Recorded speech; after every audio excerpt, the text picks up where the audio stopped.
아무도 믿고 싶지 않겠지만 이제 곧 5월이에요. 지난 몇 달 동안 대체 뭘 했나 싶네요. 뭘 이렇게 잔뜩 기록하긴 했는데 그래도 뭘 했는지는 잘 모르겠어요. 이럴 때 여러분은 어떻게 할 건가요? 저는 일단 엉망진창으로 계획을 세우고 지난 4개월을 돌아보는 시간을 가졌습니다. 지난 시간들을 크게 5개로 분류하고 그 경험이 좋았는지 나빴는지 구분하고 느낀점과 개선점을 적었어요. 이걸 1년 동안 총 3번 진행하려고 합니다. 저처럼 매사에 의미 부여하는 걸 좋아하는 분들이라면 이렇게 지난 시간을 기록하면서 앞으로 남은 한 해를 어떻게 살아가야 할지 고민하는 것으로 원하는 목표를 달성하는 데 걸리는 시간을 단축할 수 있을 거예요. 만드는 방법도 아주 간단해서 3분만 투자하면 됩니다.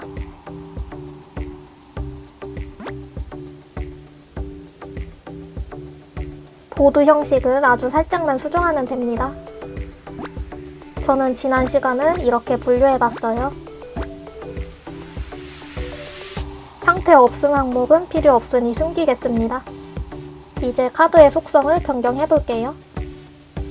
간단한 이모티콘으로 긍정적인 경험과 부정적인 경험을 구분할 겁니다. 그리고 저는 제 생각을 쓰는 걸 좋아하기 때문에 느낀 점과 개선점을 적을 수 있는 항목도 추가했어요. 두 항목 사이에는 간단한 구분선을 넣어 구분할 겁니다.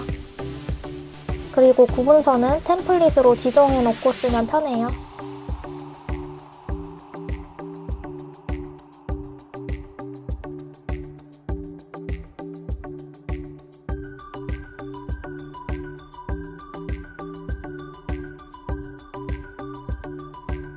이제 구분선이 이미 들어간 이 템플릿 페이지를 계속 클릭해서 쓸 거예요. 그 전에 아까 만든 속성도 활성화할게요. 이제 준비는 다 끝났어요. 지난날에 저는 도대체 뭘 했을까요? 여러분도 지난 정보를 돌이켜볼 때 앞에 것보다 뒤에 것을 훨씬 많이 기억하지 않나요? 저도 막상 생각하려니 딱 한 달 전 일만 떠올랐습니다. 저는 솔직히 SNS가 어색해서 자주 하지 않고 직접 사람들과 만나는 걸 훨씬 좋아하는 아날로그 인간인데요. 그래서 올해 블로그와 인스타를 시작한 게 제게 참 의미 있는 도전이었습니다. 근데 다 쓰고 보니 뭔가 이상하네요. 다시 속성을 눌러서 순서를 바꿔줄게요. 이왕 만든 구분선 하나 더 추가했어요. 돈 복사는 몰라도 구분선 복사하는 것쯤이야 할 수 있으니까요. 아무 기능은 없지만 최소한 밋밋하지는 않은 카드가 완성됐어요. 좀 더 알록달록해졌습니다. 예전에 핸드폰 거치대 겸용 삼각대를 공짜로 받았어요.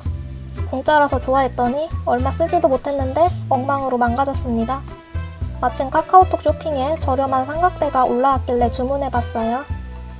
전에 쓰던 것보다 튼튼해서 좋아했는데 막상 사놓고 보니 쓸데가 없더라고요.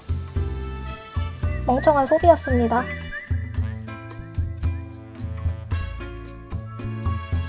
인사이트 카드에는 제가 새롭게 습득한 지식을 적을 거예요. 역시 바로 최근에 알게 된 것밖에 생각나지 않네요. 게리 바이너척이라는 인물을 유튜브 영상을 보다가 알게 되었어요. 저번 주말에 도서관에 들려서 책도 빌려봤습니다. 신기하게도 에릭남의 검수를 받은 책이라고 해요.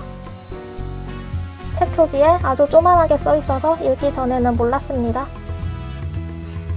게리 바이너척의 동기부여 영상은 한국말로도 많이 번역되어 있으니 나태한 정신을 번쩍 차리고 싶은 분들은 꼭 검색해보세요. 뼈를 하도 때려서 보험 청구하러 가게 될 수도 있어요.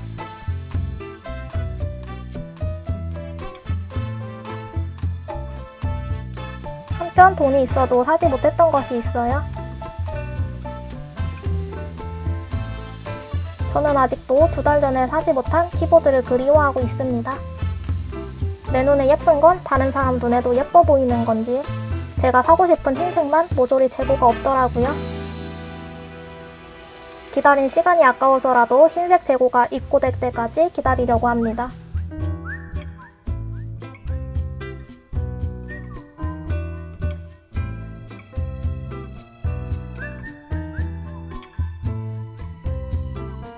사실 다른 키보드를 알아보기에는 좀 귀찮기도 해요.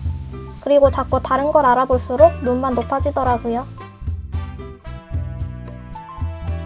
이번 기록 중 가장 하이라이트는 아무래도 성취에 대한 기록이지 않을까요?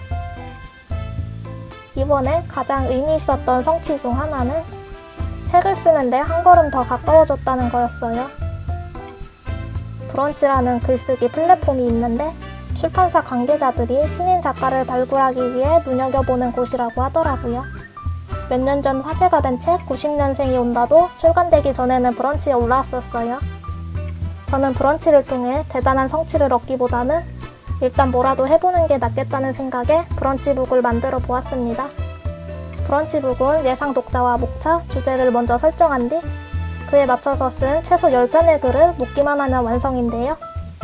그렇다고 해서 진짜 책으로 만들어지는 건 아니고 그냥 기분만 내는 거예요. 저는 게으름 키우다가 마감일 직전에 겨우 완성했는데 다 쓰고 나니 손목이 너무 아파서 손목 어딘가가 두동강 난 줄 알았어요. 저는 맨날 이렇게 여유만만한 성격 때문에 뒤늦게 후회하는 스타일입니다.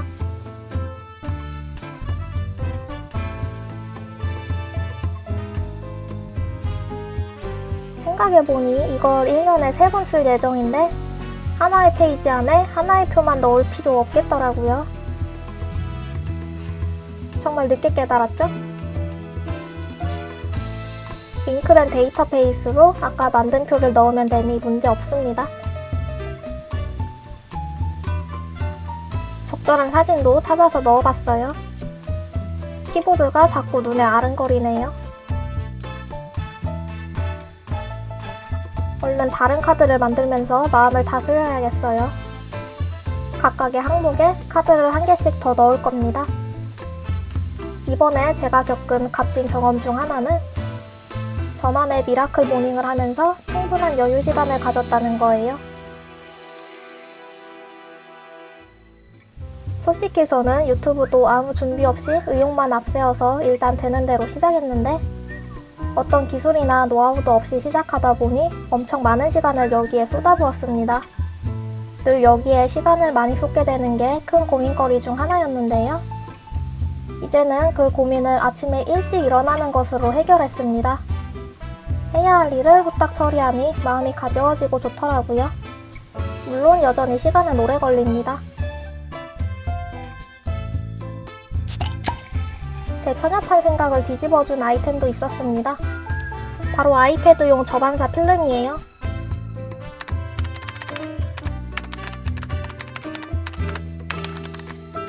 저는 원래 아이패드 필기감이 최악인 줄 알았는데 그게 아니라 필기용으로 부적절한 보호 필름을 사용해서 그랬던 거였어요. 종이 질감 필름도 아닌 저반사 필름을 붙였을 뿐인데도 훨씬 낫더라고요. 하지만 아주 엉망으로 붙였기 때문에 어디 가서 자랑하지도 못하겠더라고요. 그래도 강화 유리 필름 위에 글씨를 쓸 때보다는 훨씬 나았습니다. 제 태생을 의심하게 만든 경험도 있었어요. 이 세상에 참 다양한 사람이 있는 만큼 태생적으로 수학과 거리를 둔 사람도 있을 법하지 않나요? 저는 올해 처음으로 코딩을 아주 살짝 공부해봤는데 진짜 더 이상은 그 살짝의 공부도 할 생각이 안 들더라고요.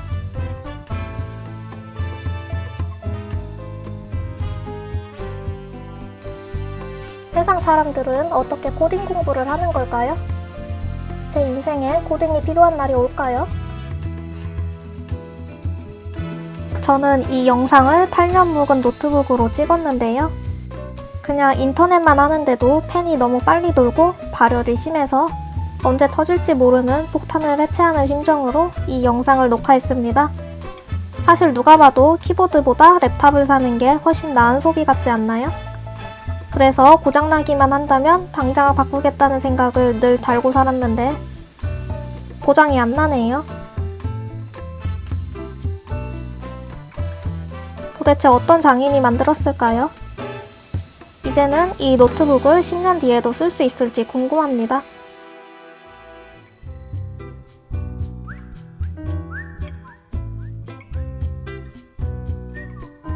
제가 정기적으로 영상을 올릴 수 있었던 비법을 소개합니다.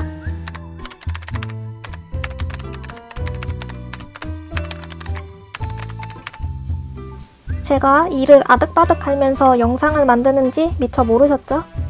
짜증나는 경험을 선사했던 사람들이 때로는 어떤 원동력이 되어주더라고요. 사람은 다들 재주 한 가지씩은 타고났다고 하더니 그 말이 딱 맞네요. 이런 식으로 아주 간단하게 지난 4개월을 되돌아봤습니다. 더 많은 이야기는 4월이 가기 전에 천천히 적을 예정입니다. 여러분도 지난 시간 동안 분명히 많은 경험을 쌓아왔을 거예요. 늘 말씀드리지만 저는 여러분의 모든 이야기가 기록될 만한 가치가 있다고 생각합니다.